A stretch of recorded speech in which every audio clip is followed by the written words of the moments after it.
Quit India movement कब start होता है? 1942 में। 1942 में आपको पता है कि ये टाइम इंडिया में या दुनिया में सेकेंड वर्ल्ड वॉर का है। सेकेंड वर्ल्ड वॉर कब स्टार्ट होती है? सेकेंड वर्ल्ड वॉर कब स्टार्ट होती है? 1939। 1939 में सेकेंड वर्ल्ड वॉर स्टार्ट होती है और सेकेंड वर्ल्ड वॉर ख़त्म कब होती है? 1945। अच्छा, कोई बच्चा मुझे ये बता सकता है कि ब्रिटिशर्स ने इंडिया को 15 अगस्त का ही दिन क्यों चुना आज़ाद करने के लिए? क्योंकि उस दिन हिटलर ने अपने आप को शूट किया था, उसे याद करना। 15 अगस्त को नहीं शूट किया था बेटा, 30 अप्रैल को शूट किया था। हाँ, 15 अगस्त का ही दिन ब्रिटिशर्स ने क्यों चूज़ किया? मैं सोच सोच के पूछती हूँ,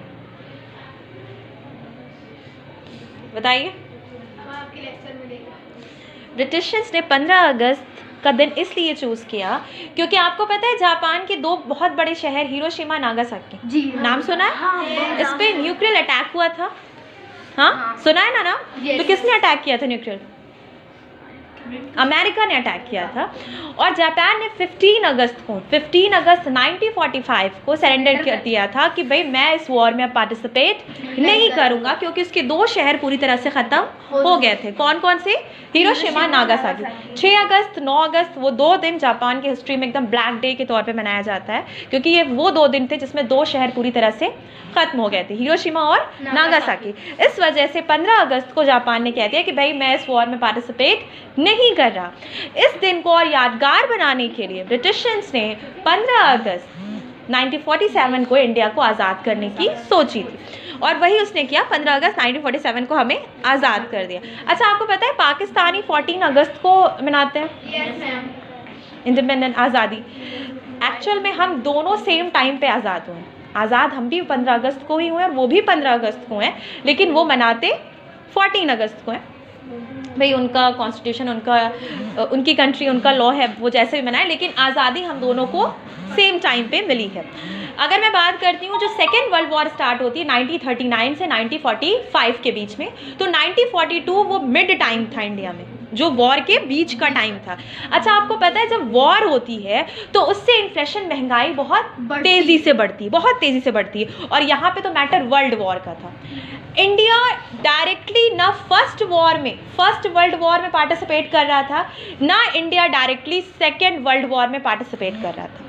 प्रॉब्लम क्या थी कि इंडिया पे जो गवर्नमेंट रूल कर रही थी वो थी ब्रिटिशियन गवर्नमेंट। कौन सी गवर्नमेंट थी? ब्रिटिशियन।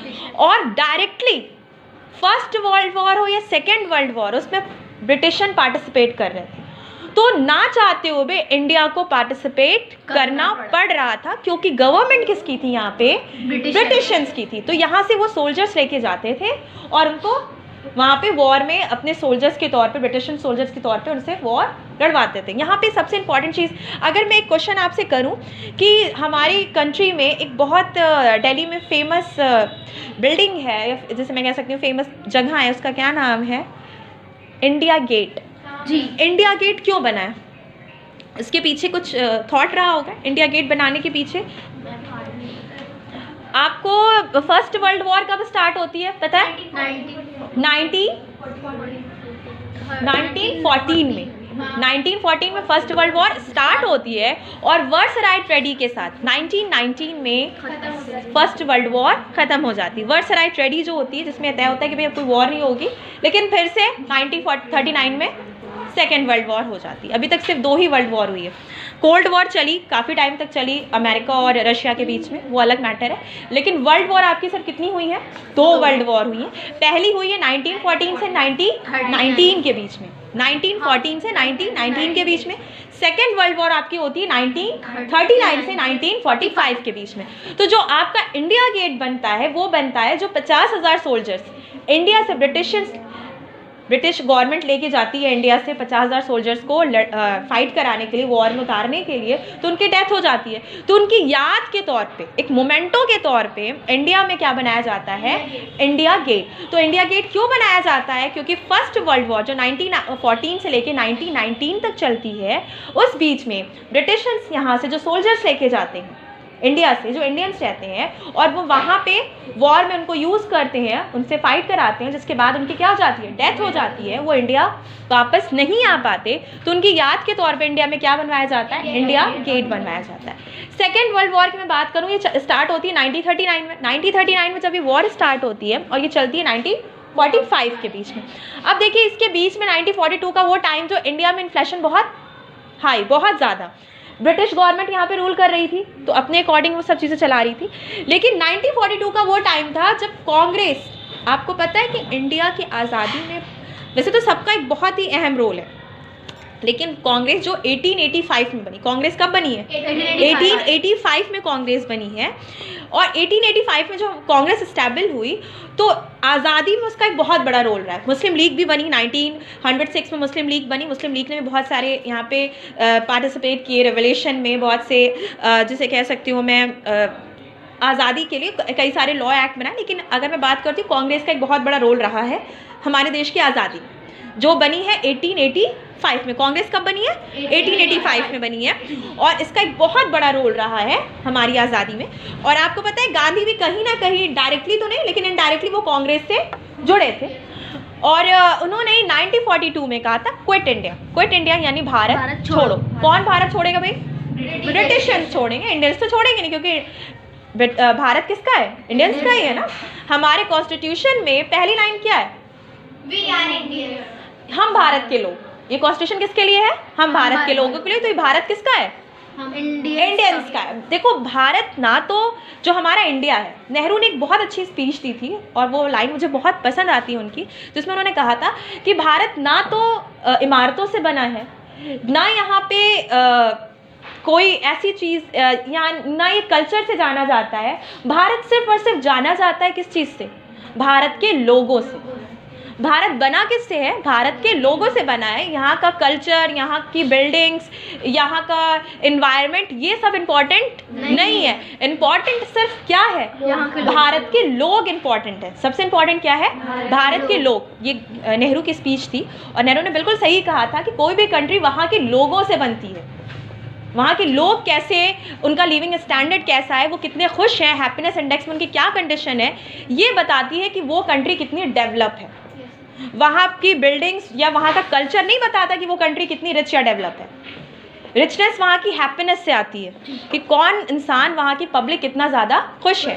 तो जो गांधी जी ने ये मूवमेंट स्टार्ट किया 1942 में, उन्होंने कहा क्विट इंडिया, भारत छोड़ो, अंग्रेज़ों भारत छोड़ो। अब यहाँ पे देखो होम रूल वाला मैटर नहीं है। होम रूल कौन सा, जो 1960 में स्टार्ट किया था किसने, बाल गंगाधर तिलक और एनी बेसेंट ने। कहा भाई हमारे यहाँ कुछ आप ए क्लास की जो जॉब है वो इंडियंस को भी दो। हम यहाँ पे पूरी तरह से आज़ादी नहीं मांग रहे, हम आज़ादी नहीं मांग रहे, हम क्या मांग रहे हैं कि हमारे यहाँ अच्छी पोस्ट भी आप किसको दो, इंडियंस को। जैसे कि एनी बेसेंट आयरलैंड की रहने वाली थी, तो आयरलैंड में होम रूल चल रहा था। होम रूल का मतलब है कि वहाँ की पब्लिक भी रूल कर सकती है।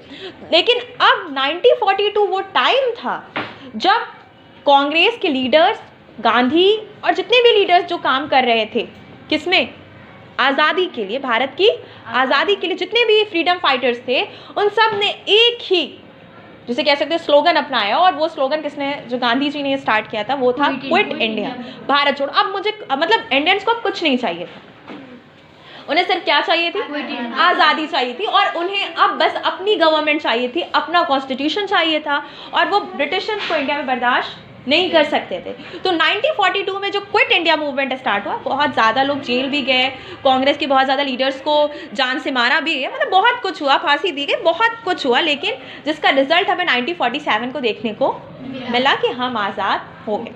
लास्ट गवर्नर कौन थे, माउंटबेटन।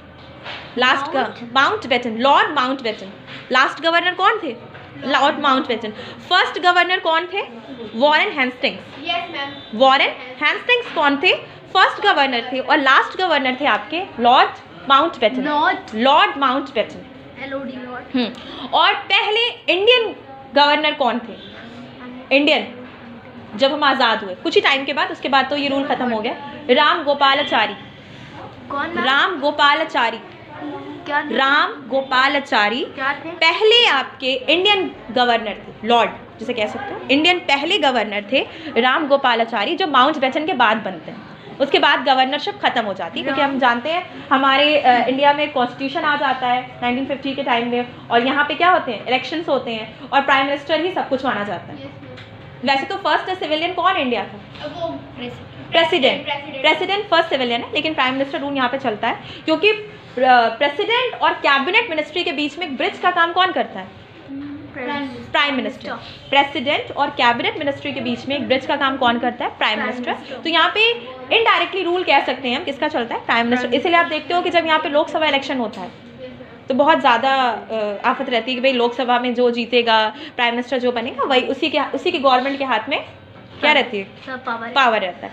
इस टाइम पे इंडिया में कौन सी गवर्नमेंट है? Alliance government. Very good. India में बीजेपी की गवर्नमेंट नहीं है, क्योंकि बीजेपी पूरी बहुमत से नहीं आई है। बीजेपी को सिर्फ कितनी सीटें मिली थी? 240 सीट मिली थी, और बहुमत के लिए कितनी सीट चाहिए? 272, 272 सीट चाहिए थी। तो अलायंस बनी थी एनडीए, नेशनल डेमोक्रेटिक अलायंस। तो आप कह सकते हो कि सेंट्रल में जो गवर्नमेंट है वो कौन सी है? एनडीए की गवर्नमेंट है, बीजेपी गवर्नमेंट नहीं है। एक चीज़ याद रखना, सेंट्रल में गवर्नमेंट बीजेपी की नहीं है, गवर्नमेंट किसकी है? एनडीए की है।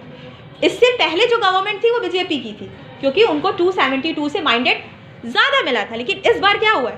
मैंडेट बहुत कम मिला है, 240 मिला है। तो जो मैंडेट के अकॉर्डिंग 272 होना चाहिए था, तो वो एक एनडीए गवर्नमेंट बनी हमारी, नेशनल डेमोक्रेटिक अलायंस, जिसमें बीजेपी ने भी पार्टिसिपेट किया है। लेकिन उसमें बीजेपी सबसे बड़ी पार्टी के तौर पर है। 240 सीट उसको आई हैं, 240 नंबर्स काफ़ी बड़े नंबर हैं। खैर, तो मैं बात करूँ क्विट इंडिया मूवमेंट जो 1942 में स्टार्ट हुआ और काफ़ी लंबे टाइम तक चला अंग्रेज़ों से हमें आज़ादी लेने के लिए। देखो यहाँ पे 1930 में एक बहुत बड़ा मूवमेंट हुआ था, मैंने आपको पहले ही बताया था। कौन सा मूवमेंट था? Civil डिसऑर्डिनेंस movement. 1930 में दांडी मार्च, सिविल डिसऑर्डिनेंस मूवमेंट, ये सब कुछ कब हुआ है? 1930 में। आपको 3 राउंड टेबल कॉन्फ्रेंस हुई है। पहली 1930, 1932 लाइन से हुई है, 30, 31 और 32। 30 में जो राउंड टेबल कॉन्फ्रेंस हुई उसमें कांग्रेस ने पार्टिसिपेट नहीं किया। सेकेंड राउंड टेबल कॉन्फ्रेंस में कांग्रेस ने पार्टिसिपेट किया था। एक चीज़ याद रखना कि 3 राउंड टेबल जो कॉन्फ्रेंस हुई उसमें कौन सा ऐसा लीडर था जिसने तीनों राउंड टेबल कॉन्फ्रेंस अटेंड की थी? वो नाम है डॉक्टर BR अम्बेडकर, जिन्होंने तीनों राउंड टेबल कॉन्फ्रेंस अटेंड की है। और कौन सी ऐसी राउंड टेबल कॉन्फ्रेंस जिसमें गांधी गए थे? सेकेंड राउंड नहीं, सिर्फ सेकेंड में। गांधी जिस राउंड टेबल कॉन्फ्रेंस में गए वो सिर्फ और सिर्फ सेकेंड राउंड टेबल कॉन्फ्रेंस थी। उसी के बाद हम जानते हैं जब 1931 वो टाइम होता है, उस टाइम पे लॉर्ड होते हैं इरविन। गवर्नर कौन होता है? इरविन होता है। तो गांधी और इरविन के बीच एक सेटलमेंट होता है जिसे हम दिल्ली सेटलमेंट भी बोलते हैं। क्या बोलते हैं उसे हम? दिल्ली सेटलमेंट। क्यों बोलते हैं? क्योंकि वो दिल्ली में होता है। वो सेटलमेंट कहाँ होता है? दिल्ली में होता है, जिसमें गांधी अपनी एक शर्त रखते हैं और इरविन एक शर्त रखते हैं। गांधी क्या कहते हैं? रॉलेट एक्ट वापस ले लो, और इरविन क्या कहते हैं? आप सिविल डिसऑर्डिनेंस वापस ले लो। तो सिविल डिसऑर्डिनेंस मूवमेंट कांग्रेस वापस ले लेती है और रॉलेट एक्ट को बंद कर दिया जाता है। ये 2 चीज़ें होती हैं। लेकिन उसके बाद हम देखते हैं कांग्रेस कोई बहुत बड़ा मूवमेंट नहीं कर पाती है। 1930 के बाद कोई बहुत बड़ा इंडिया में मूवमेंट नहीं होता, क्योंकि कांग्रेस को इनलीगल डिक्लेयर कर दिया जाता है। कांग्रेस को क्या कहा जाता है? इनलीगल है, कि कांग्रेस कोई सही पार्टी नहीं है गवर्नमेंट की तरफ से। जितने बड़े बड़े लीडर्स रहते हैं सबको जेल में बंद कर दिया जाता है। लेकिन 1942 में एक मूवमेंट आता है जिसका नाम होता है क्विट इंडिया मूवमेंट, जो आज़ादी के लिए लास्ट, जैसे कह सकते हो ना, ताबूत में वो आखिरी कील वो काम करता है। ब्रिटिशर्स की जो ताबूत है, उस ताबूत में आखिरी कील का कौन सा काम है? क्विट इंडिया मूवमेंट, जो गांधी के थ्रू स्टार्ट किया जाता है। वैसे तो गांधी इरा मैंने जब पढ़ाया है आपको, तो गांधी इरा कब से पढ़ाया मैंने आपको? 1915 गांधी की एंट्री, और 1942 तक, जिसे हम कह सकते हैं क्विट इंडिया मूवमेंट तक। वैसे तो 1947 आज़ादी के बाद भी, लेकिन अगर मैं गांधी एरा पढ़ती हूँ या पढ़ाती हूँ आपको, तो वो आता है quit India movement, last movement उनका जो सक्सेसफुल मूवमेंट रहता है। बंटवारे में भी एक बहुत बड़ा रोल अदा उन्होंने किया था, बिल्कुल शांति के लिए, कि इस देश में शांति बनी रहे। लेकिन क्विट इंडिया मूवमेंट तक हम गांधी एरा पढ़ते हैं, तो गांधी एरा स्टार्ट होता है 1915 से लेकर 1942 तक। Quit India movement is the last movement independence के लिए, अगर कहते हैं। इसमें एक चीज़ बहुत अच्छी, गांधी का एक इंटरव्यू लेता है, एक ब्रिटिश रिपोर्टर इंटरव्यू लेता है, तो गांधी जी से पूछते हैं कि आपके दिमाग में ये चीज़ कब आई कि हमें आज़ादी चाहिए? तो वो कहते हैं कि जब मैं 1970 में चंपारण मूवमेंट स्टार्ट कर रहा था, तो जब मैं चंपारण एक डिस्ट्रिक्ट है बिहार का, हाँ याद रखना, डिस्ट्रिक्ट है बिहार का, जहाँ पे नील को लेके मूवमेंट हुआ था। तो उन्होंने कहा कि जब मैं चंपारण की गलियों में घूम रहा था और वहाँ पे रिपोर्ट्स इकट्ठा कर रहा था, किसकी रिपोर्ट्स? फार्मर्स की, तभी मैंने सोच लिया था कि मुझे आज़ादी चाहिए, हमें आज़ादी चाहिए, हम ब्रिटिशर्स को बर्दाश्त नहीं कर सकते। लेकिन उस टाइम मैं ये कह नहीं सकता था क्योंकि हमारी पब्लिक, हमारी कंट्री के लोग इस चीज़ के लिए तैयार नहीं थे। तो जो थॉट 1917 में गांधी के दिमाग में था, वो चीज़ उन्होंने 1942 में कही। इसलिए हमेशा एक चीज़ अपनी ज़िंदगी में भी याद रखना कि कुछ चीज़ों को कहने का सही वक्त और सही मौका होता है। हर चीज़ हर वक्त पे कही नहीं जाती। एक सोच लो, एक लाइन को कहने के लिए कि हमें आज़ादी चाहिए अंग्रेज़ों से, गांधी को 1917 से 1942 तक का टाइम लग गया क्योंकि कंट्री तैयार नहीं थी। इंडियंस, हाँ, डू और डाई, करो या मरो। गांधी ने डिक्लेयर कर दिया था या तो इस बार हम मरेंगे या तो आज़ादी लेके रहेंगे। तो इसमें ये भी स्लोगन बहुत चला, डू एंड डाई। तो गांधी जी ने कहा था डू एंड डाई, या तो करो या तो मरो, या तो हम कुछ करेंगे, डू यानी कुछ करेंगे। ये जो स्लोगन इस क्विट इंडिया मूवमेंट के साथ में चला, डू एंड डाई, करो या मरो, या तो आज़ादी लेंगे या तो मर जाएंगे। लेकिन इस बार अब कुछ, जैसे कहते हैं ना, आर पार, या तो इस पार या तो उस पार। तो बस वही कंडीशन थी। ये जो लास्ट मूवमेंट था, क्विट इंडिया मूवमेंट, हमें इस मूवमेंट तक पहुंचना ही नहीं पड़ता अगर 1857 का रेवोल्यूशन सक्सेसफुल होता। 1857 का रेवोल्यूशन अगर सक्सेसफुल होता तो उसी टाइम हमें आज़ादी मिल जाती। लेकिन उस टाइम बहुत सी प्रॉब्लम्स थी, बहुत सी वीकनेस थी, जिसकी वजह से इंडिया आज़ाद। एक चीज़ याद रखना, किसी पे भी रूल करने के लिए आपको उस कमेटी को या उस टीम को क्या करना पड़ता है? डिवाइड करना पड़ता है। क्योंकि जब आप किसी भी टीम को या किसी भी कम्युनिटी को तोड़ देते हो तब आप उस पर बहुत आराम से रूल कर सकते हो। जैसे इंडिया पे ब्रिटिशर्स के रूल करने की एक बहुत बड़ी वजह थी कि उन्होंने पहले इंडियंस को क्या किया? डिवाइड किया। एक तो पहली चीज़ कि मुग़ल एम्पायर ख़त्म पे था, लगभग कोई इतना अच्छा कोई रूलर था नहीं मुग़लों में।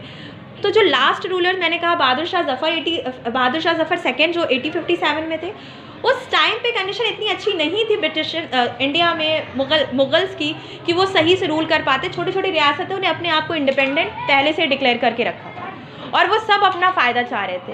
इस वजह से भी 1857 का रेवोल्यूशन सक्सेसफुल नहीं हो पाया और हमें एक बहुत लंबा टाइम देखना पड़ा और हमें आज़ादी मिली 1947 में।